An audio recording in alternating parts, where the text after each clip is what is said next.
Hey everyone, and welcome to episode 9 of the For the Future podcast. In this episode, I chat with Chisa. She is a PhD student at UKZN and a science communicator known for her famous science podcast, The Root of the Science podcast. In our conversation, we speak about why it's important for us as young Africans to learn about science, her podcasting journey, and so much more. Hope you enjoy.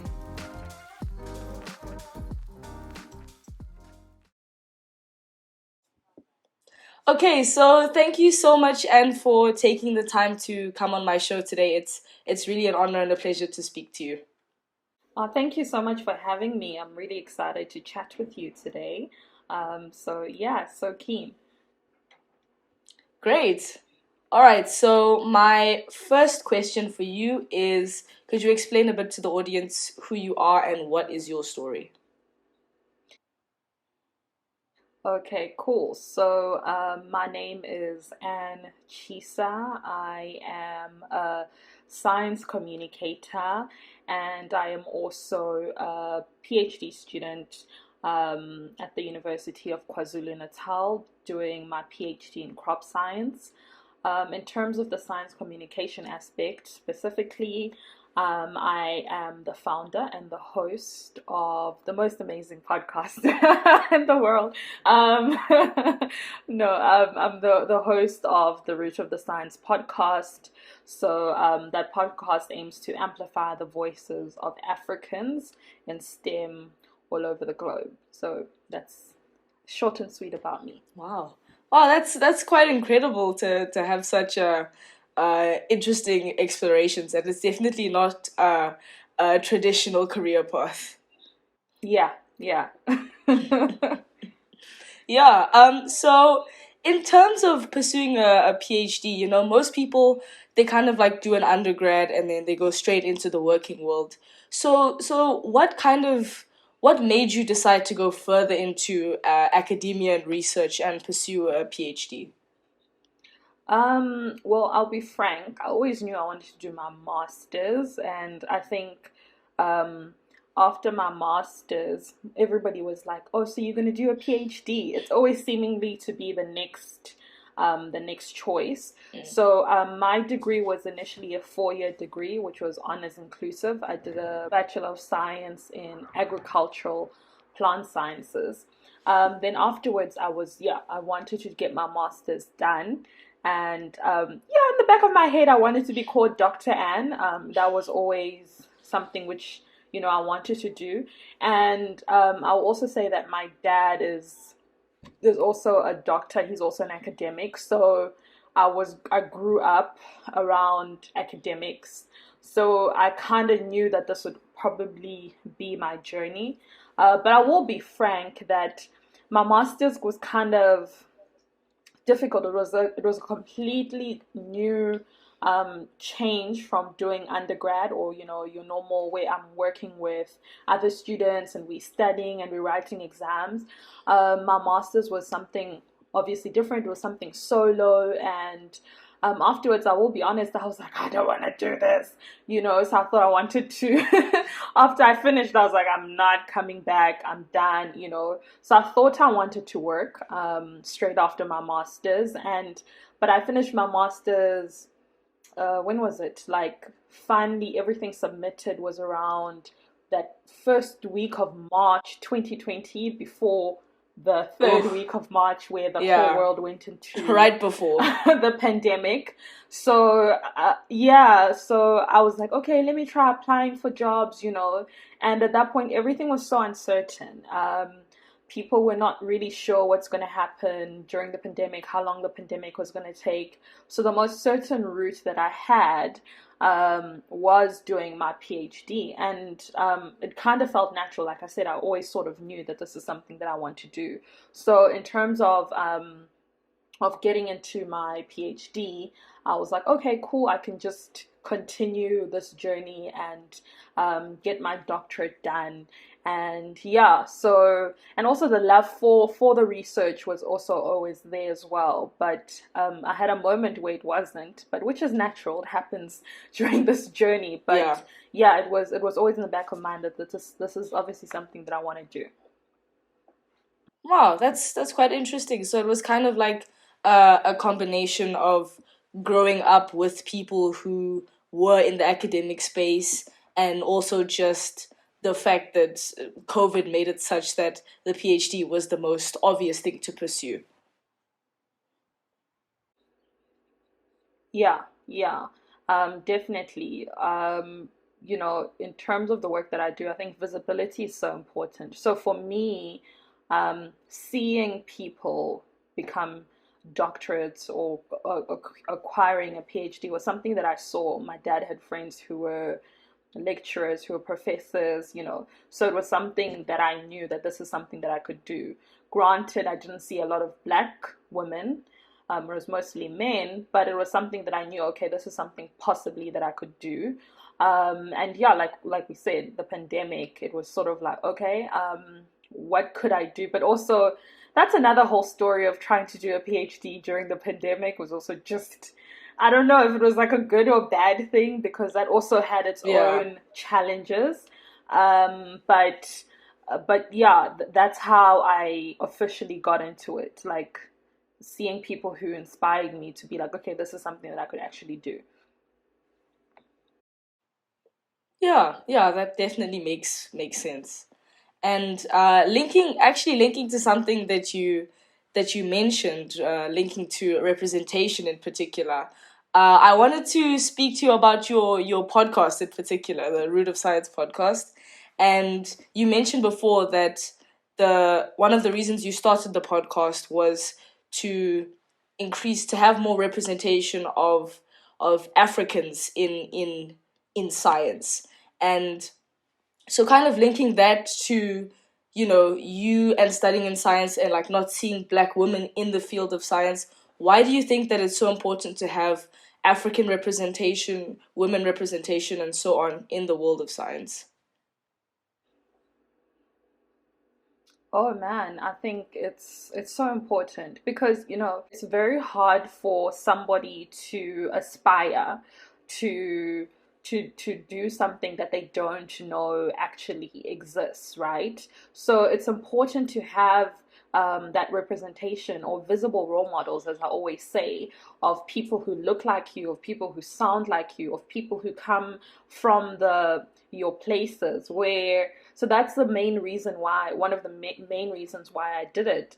And also because when we think of people in science, I know when I was growing up, when I think of a scientist, I think of a white old man, forget women, so it's that part of where I'm trying to sort of shift that narrative of what does a scientist look like, where does a scientist come from. And there are so many amazing Africans who are doing such amazing work, such amazing science, technology, a lot of innovation. And I think it's really important to showcase that. We saw that during the pandemic, South African scientists were like at the forefront of doing cutting edge research, on par with what the Americans were doing. So it's something like that, like, hey, look, there are Africans doing this. And another thing that I also wanted to do with the podcast was that, okay, listen, we have Africans. Why I say globally is that I want to showcase that, you can be from Kenya and you can end up in Yeah. Germany. Or you can be from, Sudan and you're in Italy or South Africa. Okay, so just sort of to wrap up, like I said, it's very important to create that, like to showcase Africans, that Africans are doing really important research and to create visible role models, and even more so for women. Um, it's like I was doing some statistics, and I will say that I really push the narrative of having African women on the show as well because I think it's really important to Yeah. have that Yeah. to have women in science to be in the forefront of it. But of course, not forgetting the men because unfortunately, being African, our representation is just narrow on both fronts. But being a woman, I do favor having more women on my show because for me, when I was growing up, I didn't see a lot of women in science. Yeah. So, outside of trying to inspire people, African people, women, and so on to explore STEM fields. You've also mentioned in an interview that you you think that having interviews with scientists is important to bridge the gap between scientists and the general public. Could you kind of explain more what you mean by that and why you think it's important to bridge that gap? So I think there's a little bit of a disconnect in terms of the science and society, right? So as scientists, we are taught to communicate in a particular manner. We Yeah. speak very technical jargon. We speak, things that mostly as scientists only we can understand, right? And sometimes I will even go as far as saying that I do crop science. I am in science, but I Yeah. won't actively go and read up about, I don't know, microbiology, because that's not my field. So that's what sort of happens with science. People talk sometimes amongst themselves, right? So there needs to be that ability for us to communicate with the people because, as scientists, we're always trying to solve a societal issue. And I'll always bring it back to the pandemic. Um, there was a lot of what do you call it, pandemanium and a lot of misinformation going around because of all that fake news of the vaccines and whatnot. So we needed to have scientists, the people who are actually doing the research, to communicate with the general Yeah. public. And that's where science communication comes in. The ability where, in terms of science communication, you don't say like, oh, you don't go and say, oh, these people can't understand. We speak very difficult. No, you don't. You don't look at like the people who are not in science as like, they too dumb to understand this, but you're able to communicate it in a manner that still keeps the facts, still keeps the important information, but in a manner that everybody can understand. I remember my one supervisor always used to say, talk to me about your project like how your grandmother can understand it. So that's how we need to be able to communicate, and that's what I want my podcast to do. um, I want to be able so that anybody listening can understand anybody who's talking about microbiology or astronomy or I don't know, a lot of cardiovascular diseases. So I have that ability where I want people to educate us because at the end of the day I want somebody to take away something from listening to my show. And I think it's very, very important because if people feel that they're able to be part of that research, to understand the research, they get more, there's more interest in it. So Absolutely. that's where I think that communication between scientists and society is very, very, very key. Yeah, 100%. I completely agree with you. I think especially the pandemic has showed us the importance of science communicators. And I also think it links to what you mentioned before, in terms of inspiring, especially like Mm, say young people into exploring science because science is often seen as a sort of complex and far-fetched kind of thing that seems distant from people, and I think that science communicators really help to bring it closer to people and to make yeah, people like me think, yeah. wow, that's something I can actually understand and Mm, maybe even explore. Like it's not something that I'm not smart enough for. So yeah, exactly. I think that science communicators have a very, very important role to play. Mm, definitely. And I mean, that's always the goal, I think, as a great communicator. That's what you want to do. You want to be able to communicate your work in a manner that it inspires people, it makes people understand, it motivates, all of that stuff. And that's what I hope to do in every single time that I put out my work. That it touches, or I mean, rather, it ticks those boxes. Yeah, definitely. And yeah, thank you so much for the work that you do. It really does inspire kids like me. Oh, great. Yeah. What what advice would you give to young content creators? Be it podcasters like myself or other young people who are also trying to use the internet to spread something important? I say first of all, don't overthink it. Mm. Like, when I speak to people, be it about starting a podcast or starting a YouTube channel, people like to think of step 10 or all the things that they want to do at step 10, but meanwhile, they should just focus on step one. Yeah. Like, start where you are, start at what you have. Don't worry about the fancy equipment, about, you know, the expensive equipment, all these like extra things. I think sometimes that's a problem, that you go broke trying to buy the cameras, microphones, which is good. Please don't let me take that away. But then you realize, like, oh no, you don't really enjoy this, and then like 2 months later you're done with it. So focus on your consistency, focus on your product, focus on what you are trying to do. Where do you fit into this content creation? What are you trying to do that's a little bit different? First of all, don't try and reinvent the wheel. Like, we all recycling similar ideas, and we're just tweaking it a little bit. There are podcasts out there that do a lot of things. So don't think, oh my goodness, now I want to do a science podcast as well, but oh no, Anne already does one with Africans, so I can't do it. Yeah. Think to yourself, okay, what is Anne doing? How is it different? Where can I fit in? Like, for example, you are young, coming up, talking to more young people. That should be sort of like your focus. So find a little gap. Don't worry about, like, oh no, there won't be space. The table is huge, guys. Like, there's space.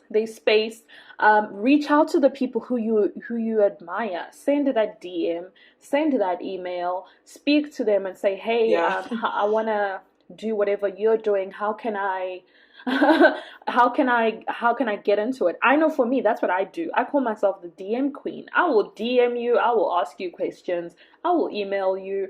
Like, wow. I will do it all. And for me, yeah, and for me, I get excited when people DM me, when people ask me questions, because I know when I was starting this podcast thing or this content creation thing, I had no idea what on earth I was doing. I was reaching out to people in the US because podcasting is deeper there. I joined this Facebook group and I was asking them questions, and at that point, because I started my podcast, early pandemic, that March time. So there weren't a lot of podcasts there. I wasn't finding a lot of African content creators. And there were some things, like, for example, at that point, Spotify was only available in South Africa, Nigeria, Egypt, Kenya. It was only 5 countries. I can't remember the last one.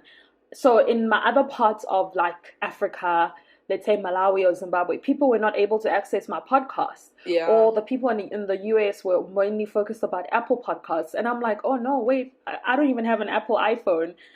So how can how can I expect my listeners to thingy? So what I'm trying to say is that speak to people who've gone ahead before you. Because for me, I've learned some things that I wish I had a me in Africa doing what I'm doing, so that I could have that support. So reach out. Don't be afraid to ask for help. Send that email. Do YouTube. YouTube is your best friend. I learned everything through YouTube.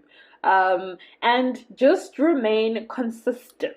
Consistence will pay off way more than you trying to do this for like 3 months and then asking, when am I getting paid? Where are the endorsements? I'm not saying those won't happen, because some people do get it. But what I've seen is that my consistency has paid off. Yes, there are going to be times where you're going to have to take a break. Give yourself that grace, but be consistent. Keep producing the content. It's not always going to be easy to do it. It's going to suck. You're going to want to quit. Nobody said it's going to be easy, but just, sort of bite that bullet. The days that you don't want to upload, just do it anyway. And some days you'll have episodes or videos or content that will literally only touch, like, I don't know, 20 people, and that's okay. Still do it, because you never know, another time it'll reach 20,000 people.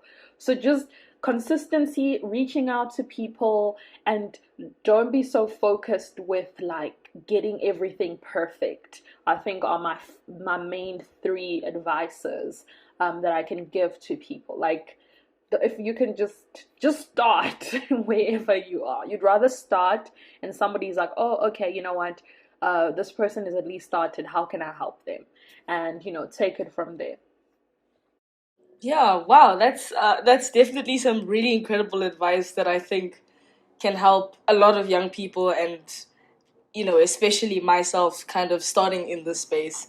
Um, yeah, I think that consistency is definitely like my priority at the moment. So yeah, thank you so much for that. You're welcome. Yeah, so I'm almost at the end, and before I ask my last question, I just wanted to find out from you, Mhm. where can people find you? Where can people support you? Where can they find your work and find you on social media? All right, cool. So, in terms of my podcast, you can find me.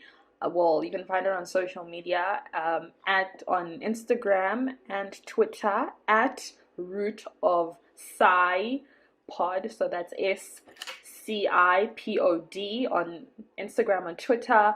On LinkedIn and Facebook, it's on the Root of the Science podcast. You can find the podcast on wherever you listen to your podcast, be it Apple, Spotify, Google. Also, website Root of the Science podcast. .com. You can find us on Google, and then it will take you to the necessary website. Me personally, you can find me on Twitter. I'm mostly active there, so at Ann Linda underscore C. Where else am I active? Twitter, or you can email me, root of the science pod at gmail.com, or wherever else you might find me, but I'm mostly more active on Twitter and on my emails. I'm also on Instagram and Facebook and LinkedIn as well, at Chisa, but I will admit I'm not active on my personal accounts as much, but more on Twitter on my personal account. Yeah, that's perfect. And I'll make sure to leave links to all of that in the description for anyone to check out who is interested. Yeah, so we have reached the end of the episode, and my last question for you is that if you knew that every young African was listening to this episode right now, what would you want to say to them? That's such a beautiful question. I would say, we all have this thing that this burning desires in our gut rather, that sort of speaks to you about what you're meant to do in this world, the mark that you're meant to leave. Most of us are fortunate enough to know exactly what it is. Some of us is a little bit confused, but if you are fortunate to know what it is, I urge you to please go do it. There's a reason why that keeps on coming to your heart, into your brain, into your dreams. I urge you to go and do it. It's going to be so difficult. You might not get the support. You're going to fail. Oh, you'll fail. But you are so supported because it's that one thing that you're meant to do. And if you pursue it relentlessly, you're going to find out sooner or later that you have the support from very unexpected sources, to continue doing what you're doing. And don't worry Mm. if your people in your closest circle don't support you. They might not support you not because they don't want you to succeed, but they don't want you to fail and they don't quite understand. That's okay. Reach out to other people. Reach out to outside of your circle. They will get the vision. They will get the dream, and go for it. And yeah, shine. Like, you are here for a purpose. You are here for a reason. So go do it. Yeah, wow, what an incredible way to end off the episode. Thank you for that amazing advice and for having this incredible conversation with me today. And it's been really lovely. Oh, thank you so much. I had such a great time. You are such a fantastic host. And it's always good for me to come on the other side of the mic. I really enjoyed chatting with you today. Thank you so much for listening to this episode, and I really hope that you enjoyed it and that it brought you tremendous value. If it did, please leave a rating for the podcast on whatever platform you use. Like, share, comment, subscribe, and follow us on social media at For the Future ZA. I would love to hear your thoughts on the podcast episode. Thank you so much and have a good one.